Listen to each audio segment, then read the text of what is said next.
Imagine the room goes silent, the monitors are beeping.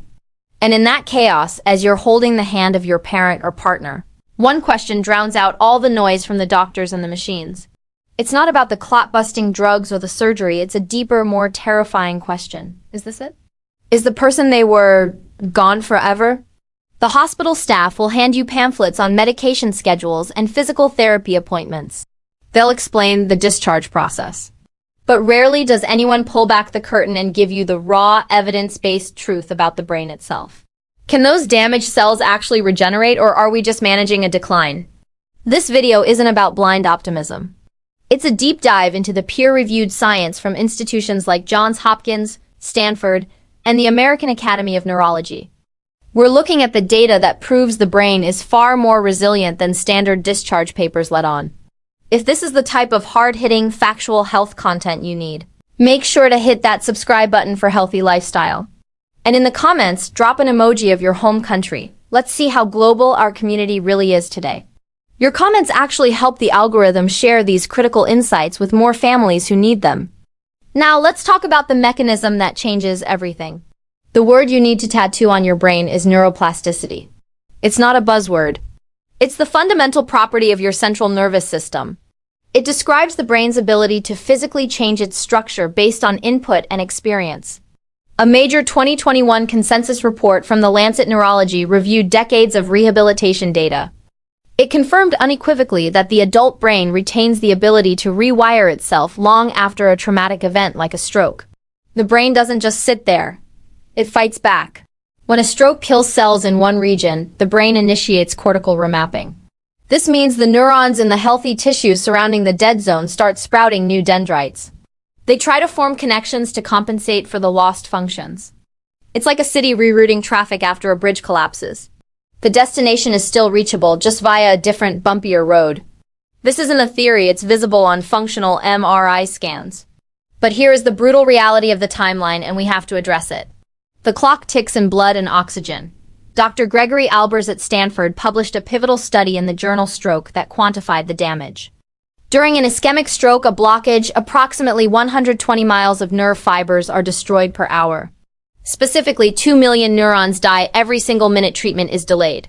That's where the mantra "time is brain" comes from. It's a biological fact, not a slogan. So if you see the signs facial droop, arm drift, slurred speech, you must act immediately. That is the non-negotiable first step.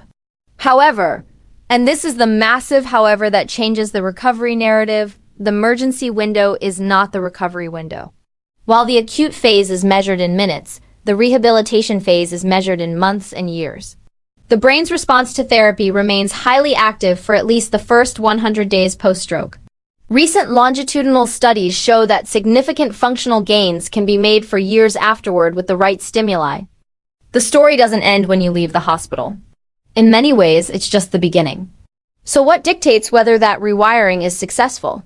Science points to specific levers we can pull. First, repetitive movement. Physical rehabilitation journals are clear that massed practice is key. Performing a task over and over, even failed attempts, sends electrical impulses through the motor cortex.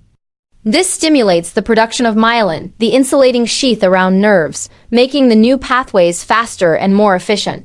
If you don't use it, you literally lose the chance to rewire it. Second, the brain's night shift. Researchers at the University of Rochester Medical Center identified the glymphatic system. This is your brain's cleanup crew, and it works primarily while you sleep. During deep sleep, this system flushes out beta-amyloid and tau proteins, neurotoxic waste that accumulates after a stroke.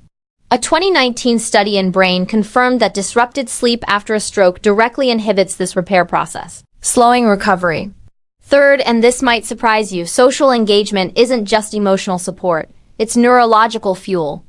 A 2022 paper in Neurorehabilitation and Neural Repair highlighted the concept of cognitive reserve. Staying socially connected, engaging in conversation, reading, and even playing card games keeps the brain in a state of active problem solving. This activity stimulates the release of brain-derived neurotrophic factor, which is essentially fertilizer for your neurons. Isolation isn't just sad, it's neurotoxic. And we cannot ignore the fuel you put in the tank. The building blocks for cell membranes in your brain are fatty acids. A comprehensive meta-analysis in the Journal of Clinical Medicine reviewed data on post-stroke nutrition. It found that diets rich in specific nutrients supported white matter integrity. Omega-3 fatty acids, specifically DHA, are incorporated directly into neuronal cell membranes. Reducing inflammation and creating an environment where plasticity can thrive. You can't build a house without bricks. Foods like salmon, mackerel, flaxseed, and walnuts provide these raw materials. Conversely, chronic stress and a sedentary lifestyle spike cortisol, a hormone that actively damages the hippocampus and suppresses the production of new neurons. If you are a caregiver right now, exhausted and overwhelmed, know this. Your presence is a therapeutic intervention. Your consistency in preparing healthy meals, encouraging short walks, and just being there is stimulating the exact biological processes required for recovery. But we have to be honest, recovery is rarely a straight line. In the first 3 months, progress can feel rapid as the brain clears the acute swelling and edema. Then the curve flattens. This plateau is not a wall. It is the shift from spontaneous recovery to experience-dependent recovery. It requires more reps, more effort, and more patience. The World Health Organization's guidelines emphasize that a consistent multimodal approach produces the best long-term outcomes. Combining physical rehab, cognitive stimulation, and social connection, even if the gains are incremental. The brain is not a machine that wears out. It's a living garden that requires constant tending. The evidence is clear. The potential for recovery is hardwired into our biology. It's not guaranteed and it requires immense work, but the mechanism exists. If this breakdown of the science gave you a clearer roadmap or a shred of hope grounded in reality, please hit the like button for the Healthy Lifestyle channel. It helps more than you know. And if you're navigating this journey right now, whether for yourself or a loved one, type the word strong in the comments. Let's build a support network right here. Share this video with anyone who needs to understand that the story doesn't end when the ambulance arrives.